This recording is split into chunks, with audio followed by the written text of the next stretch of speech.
Mr. Fluffy Pants here. Today, guys, another video, and today, guys, I'm reviewing Deadpool 2, which, this is actually a movie I'm surprised I have not reviewed. Really started reviewing movies back at the beginning of 2018, and, this movie came out May of 2018, so, during that, the beginning of 2018, though, I wasn't really too big into, reviewing new movies, I guess, but I've definitely talked about this movie a lot on my channel about how much I loved it, through some of I did, a live stream watching it. I did, some Blu-ray unboxings, and then, whenever the PG-13 cut of this movie came out, which, to be honest, is, really, really sucks, other than the whole Fred Savage stuff, but, yeah, that's my thoughts upon a Deadpool, I guess, but, Deadpool 2, I'm gonna be reviewing the, theatrical cut, because the super duper cut, it doesn't add too much to it, but overall, I prefer the theatrical cut whenever I watch this movie, just me personally, I guess, but I do honestly prefer the theatrical cut through song choices and, just the way it's cut and everything, but this video will contain spoilers, and I also will eventually review the first Deadpool. I probably should review that one first, but screw it. I just finished rewatching this one last night. But, Deadpool 2, it takes place, I want to say a year later or a year or two later than the first one. Him and Vanessa are, about to start a family and all, and, like I said, this will contain spoilers, but, she's killed by one of the guys Deadpool was trying to kill earlier in the movie. So, he kind of blames himself for that, the whole death of her and all, which, it's kind of understandable because he keeps telling everybody that, one of the killers of Vanessa got away, and he's like, me, but, it ain't really his fault, but at least at the end, though, I guess he comes back and, I guess makes it right, because, he sharpens the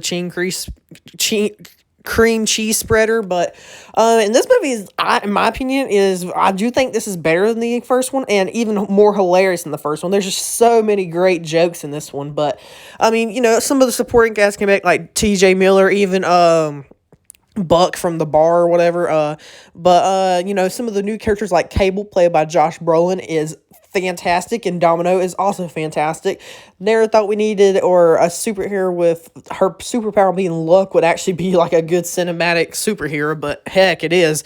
And and then Deadpool, he in his sorrow or whatever, Colossus comes in, because Colossus is always a good friend, but he takes him back to the X mansion because Deadpool tries to kill himself by blowing himself up, but he's like, even I couldn't kill myself, which it's true, because he literally gets blown into pieces, and yet he still comes back together like he's never blown up. But Colossus takes us back to the X mansion, and Colossus and Deadpool always have excellent chemistry together. They're so hilarious, and you get some cameos from some of the other X-Men in the X-Mansion this time, which is absolutely hilarious. But and he eventually goes on his mission because he's an X-Man in training. Because this kid at the X-Nix mutant house or something, it's pretty much an orphanage for mutants.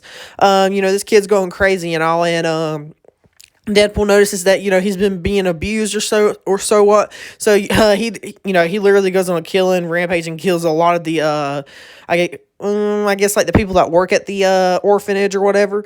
And him and the kid are sent to the Icebox, which is the mutant jail, and Kate and and Black Tom, they meet Black Tom there, Black Tom Cassidy, which is absolutely hilarious because later in the movie, Cable accidentally kills him on the train heist or whatever, and Deadpool keeps calling him a racist for that. So, Black Tom's actually white. It's hilarious though, but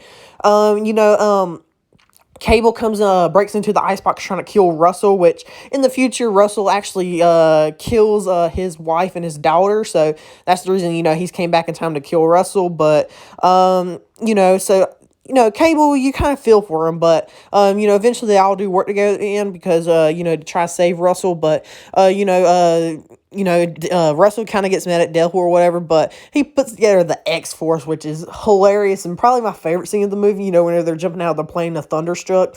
Absolutely fantastic, but, all of them dying, Peter is just such a gem. I love the, whole scene where they're interviewing everybody. That's hilarious also, but, them just jumping out of the plane, you got Peter, you got Zeitgeist, you got all of them. It's just absolutely hilarious. They pretty much all die except for Domino because she's lucky or whatever. But, and so they eventually, do, there's a whole fight on the train, which the action sequence is excellently done. And, they do, the train pretty much crashes or whatever because Russell gets out and his new friend, the Juggernaut, decides to break him out because, he's still mad at Deadpool. And, after the train crashes, Juggernaut rips Deadpool in half, which is absolutely hilarious. Him growing his legs back during that whole conversation where they decide to team up with Cable.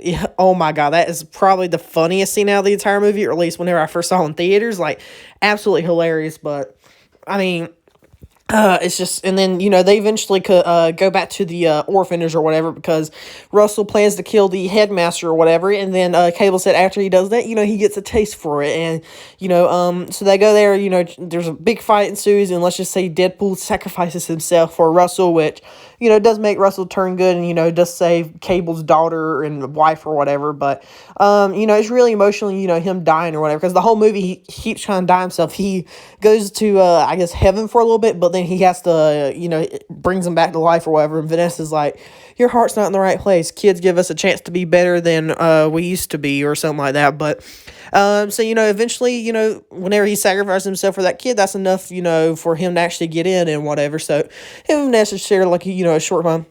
I also like to mention the soundtrack in this movie, or at least the theatrical version, is absolutely superb. Like, the Take On Me, the unplugged version they're playing during the, whenever Deadpool actually gets to reunite with Vanessa after he dies, is, probably one of my favorite songs in the movie. Also, I forgot what it is, but it's We Belong by Pat Benatar playing during the credits is also really good. I do love that song. And, Sherry, If We Could Turn Back Time, because, earlier in the movie they're joking about how they're totally going to name their kid Cher or whatever, but...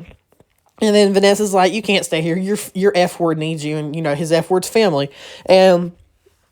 this whole movie is about Deadpool kind of finding his, his makeshift family, which, is really, just a nice little message, I guess. But even, like, people like even people like Deadpool can have a family. There you go. But, the end credit scene is absolutely hilarious. And some of the deleted scenes are hilarious, too, which they did add into the super duper cut. But, like I said, I prefer the theatrical version. But, this movie, I definitely do think it's better, a lot better than the first one, even though I absolutely adore that first movie.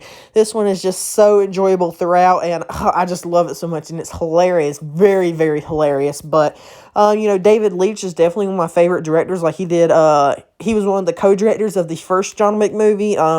He directed Hobbs and Shaw, this, and I think there's one other movie I can't really think of right now, but I absolutely love David Leitch. But, and also, Deadpool is just one of my favorite, characters. I'm so glad that they're finally, Marvel Studios is going forward and making a Deadpool 3. Don't know if it'll be in the same universe, but, it's great. And also, the end credit scenes are hilarious, where he kills Deadpool from X-Men Origins Wolverine and Ryan Reynolds reading the Green Lantern script. That is just comedic genius right there. That had me rocking in theaters. But, this is definitely one of those movies where, I've watched this movie at least 10 times, I would say, 10, 15 times. Like, I just love it so much. But anyway, guys, let me know down below what you guys think of this movie. Do you guys love it as much as I do, or do you think it's better than the original one? Because I for sure do. Like I said, I will review the original one soon. Don't know when, but also check out my Twitter and Discord, link in the description. Like and subscribe for more. Check out some other videos, and I'll see you guys later. Bye.